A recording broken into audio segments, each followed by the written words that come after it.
Hello, I'm going to show you one way to make inexpensive buugeng. First, you need to get a hot knife. It's a soldering iron with a razor blade attachment. Find them at most hobby stores, order them on Amazon. There's several places you can go.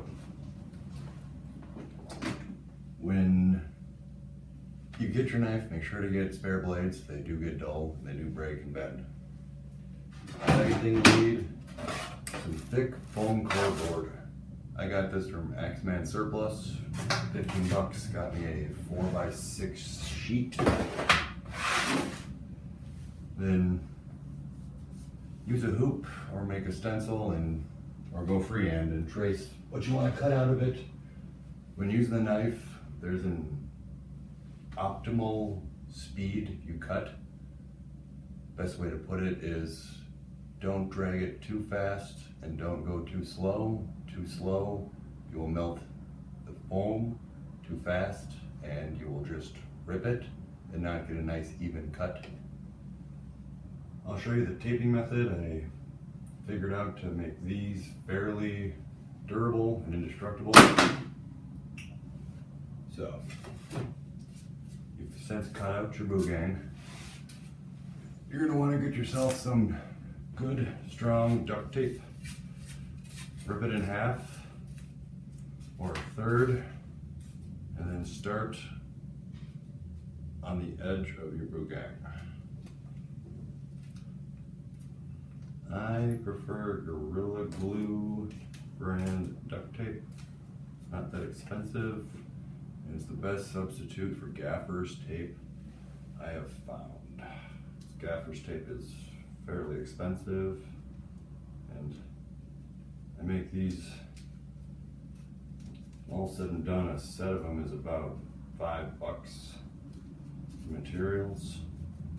So I don't feel bad about giving them to people, and I don't feel bad when I break them juggling them. Because these are for, beginner. Somebody wants to learn buugeng but doesn't want to spend money on a nice set. You make these, learn the flow of the prop, and then buy yourself some nice light toys or a beautiful wood set from dye or snake juggling or fish sticks. There's lots of people out there who craft very, very well-made buugeng.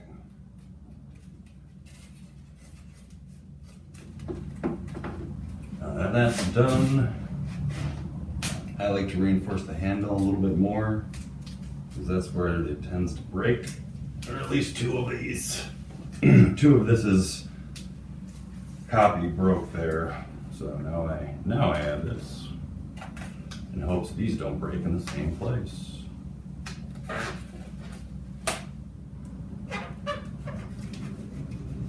Sure to rub your tape down.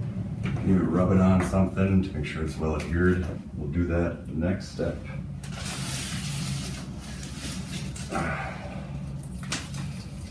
Aluminum tape. This stuff can be very tricky to work with. If you ever tried to tape a hoop with one of these and actually succeeded, I tip my cap to you, because taping hoops is very, very, very tricky and time consuming and somewhat tedious, but take your time, it pays off. So I put a little extra around the tip, just for a second, just to see how it feels. The tip is very likely to break. It's not reinforced. I got this aluminum tape from Axeman. I wouldn't use it to make a fire sword, but I would use it for a lot of other purposes. If I was to make a fire sword with a wood core, I use 3M, it's a Minnesota company, my homeland, brand aluminum duct tape. It's high temp, rated to like 600 degrees, but several layers of that, and that cross pattern over Japanese red oak Buugeng proved sufficient. Sword still exists and is currently being used and safeguarded by my grandmother, Tige.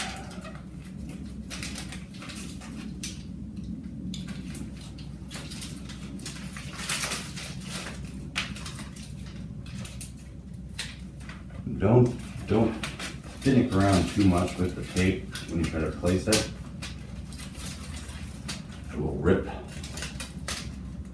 Better just to get a nice even layer on the side.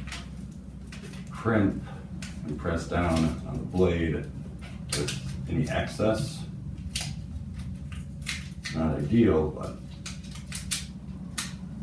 Buugeng are a little trickier to tape than staves. Good staff tape job is just maintaining a even slow rotation with one hand and guiding the tape with the other. Dark Monk, Adrian the Dark Monk put an amazing video on it for silicone tape. Recommend you check out if you want to know how to tape well. There's a lot of aesthetic value in Propsmithing. And Propsmithing comes from being able to tape well. When you get to the handle, do a wider overlap. As I said before, if you plan on juggling these, which is why I decided to make them so light, so I can juggle them without tiring myself too quickly. You're gonna want the handle to be strong.